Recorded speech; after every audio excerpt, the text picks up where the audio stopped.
Goeiedag.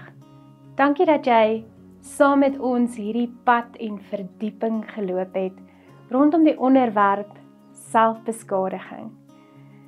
Ek wil jou graag herinner dat daar 'n kort opsommende materiaal beskikbaar is op die kerk se Linktree. Vandag gaan ons video afsluit net met 'n paar interessante vrae. Vrae wat jy dalk ook het. Maar voor ek by die vrae uitkom, Ronel, ek wil jou eers iets interessants vertel. So met al hierdie navorsing en werk wat ons doen, lees ek 'n interessante artikel raak rondom selfbeskadiging. En ons is geneig om te dink dat selfbeskadiging hierdie groot goed is. Ek dink jy het dit ook genoem. Ja. Sny, brandwonde, dwelms, misbruik van seksuele gedrag. Maar hierdie artikel was nou vir my regtig interessant.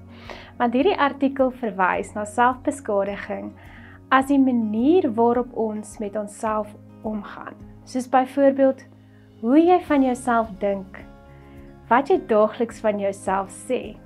En natuurlik as jy vir jouself sê, ek is nie goed genoeg nie, of ek is nie waardig nie, of ek pas nie in nie, gaan jou onderbewuste brein natuurlik direk in aksie ingaan. Ons weet dat die Bybel ook sê wat in jou hart aangaan, bepaal jou hele lewe. En dis dieselfde met gedagtes.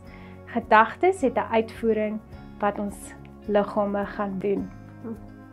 Interessant genoeg dat hierdie artikel ook verwys na die manier van ons lewenstyle. As ons 'n ongesonde lewenstyl het, gaan jy moontlik ergens jouself in 'n mediese noodgeval kry. Byvoorbeeld ooreet, minder eet, verkeerd eet.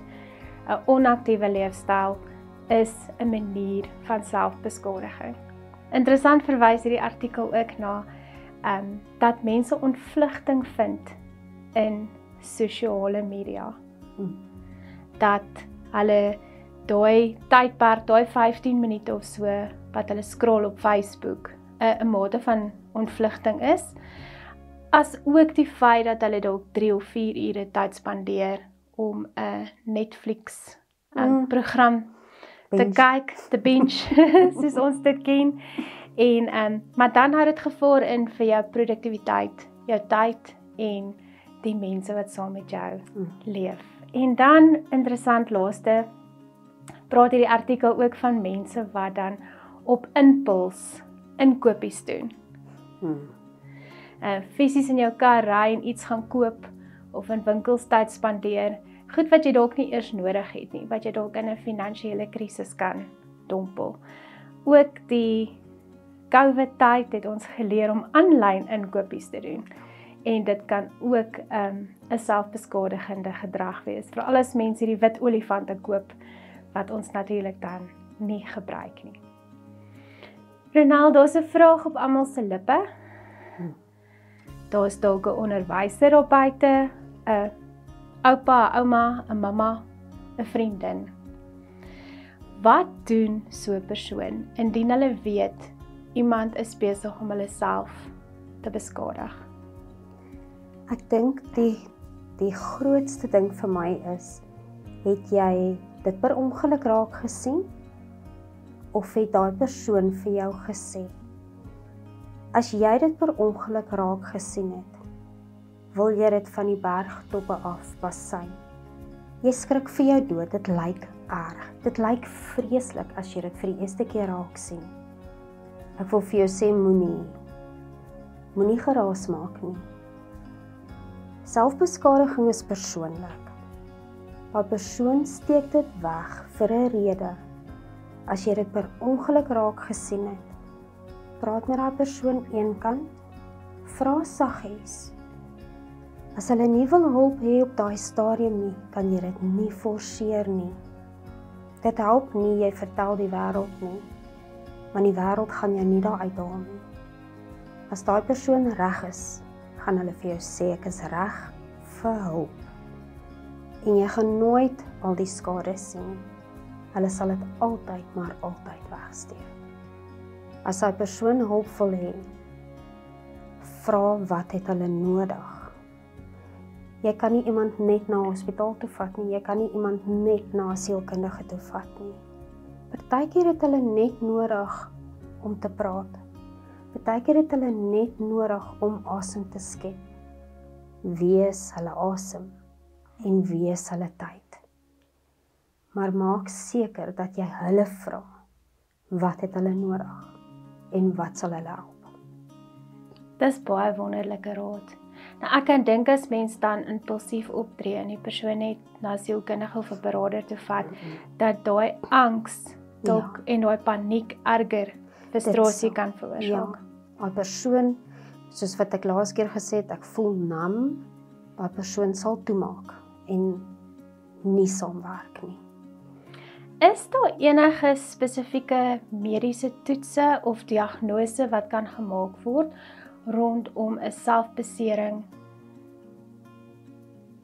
Geestestoestand, nee. Daar is nie 'n toets nie. Selfbeskadiging is nie noodwendig deel van 'n geestestoestand nie. Daar's dalk simptome van depressie wat mens kan diagnoseer. Daar's dalk simptome van 'n bipolêr wat mens kan diagnoseer. Maar meeste mense wat self beskadig, het nie 'n geestestoestand nie. Hulle gaan deur 'n baie slegte tydperk.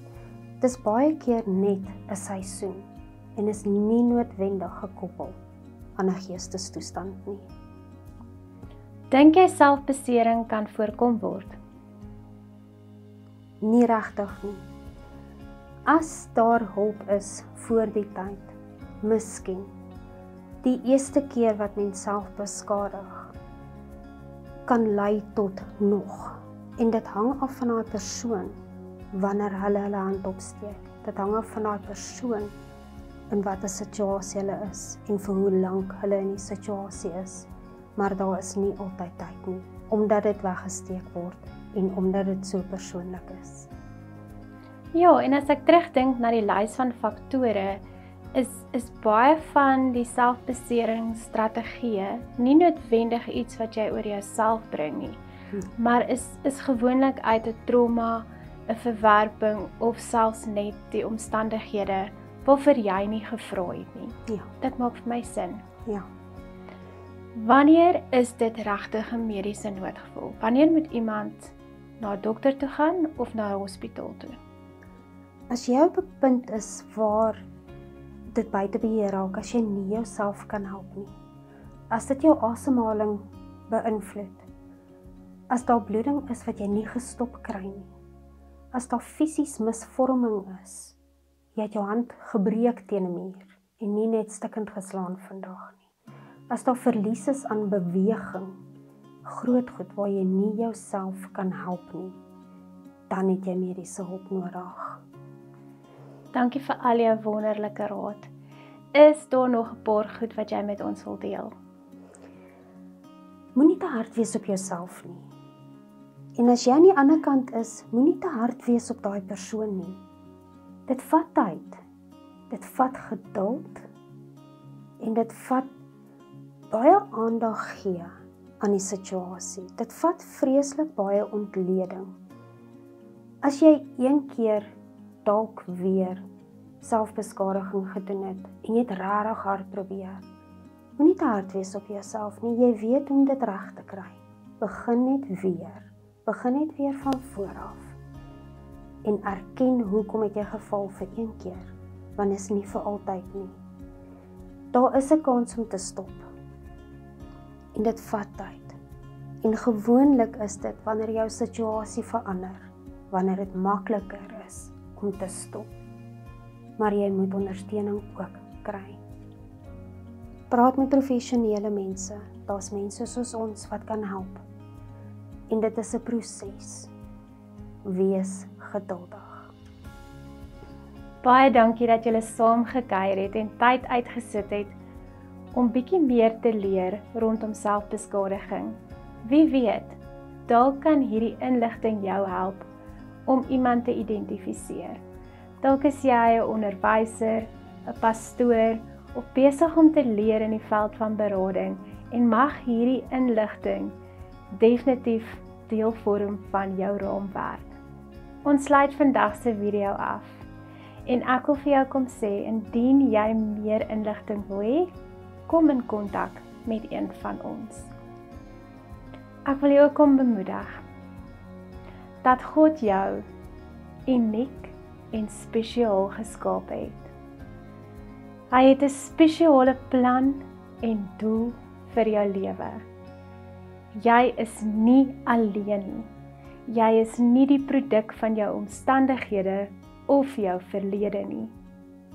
Indien jy jouself in hierdie siklus van selfbeskadiging vind, kry onmiddellik hulp. Baie dankie.